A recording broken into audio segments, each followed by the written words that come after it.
खाने सुन दी महाराज थोड़ा सा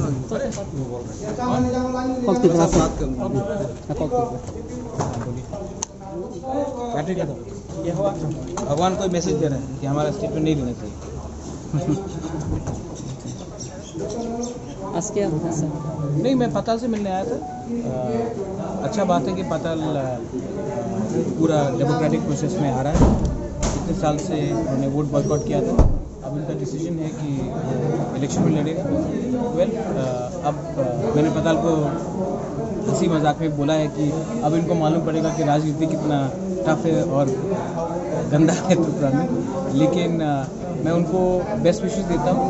पताल का खुद का पार्टी, वो खुद लड़ना चाहती है election. All the best. Tripura Motha भी एक अलग पार्टी, वो भी अलग से उनका एजेंडा है। लेकिन मेरा एक ही कहना है, मैंने ये पहले भी कहा है कि इस इलेक्शन में त्रिपुरा रीजनल पार्टी दूसरे त्रिपुरा रीजनल पार्टी के अगेंस्ट नहीं बोलकर अपना एजेंडा में चले तो बहुत अच्छा है। तो इनका मैनिफेस्टो निकल रहा है, उनके मैनिफेस्टो में वो किसी के खिलाफ नहीं बोल रहे, वो हम अपने त्रिपुरा के बारे में बोल रहे हैं। तो ये अच्छा मूव है। और मैं भी त्रिपुरा मोथा का भी एक ही व्यू है अलग से कि किसी के अगेंस्ट ना बोले लेकिन अपना लाइन में चले।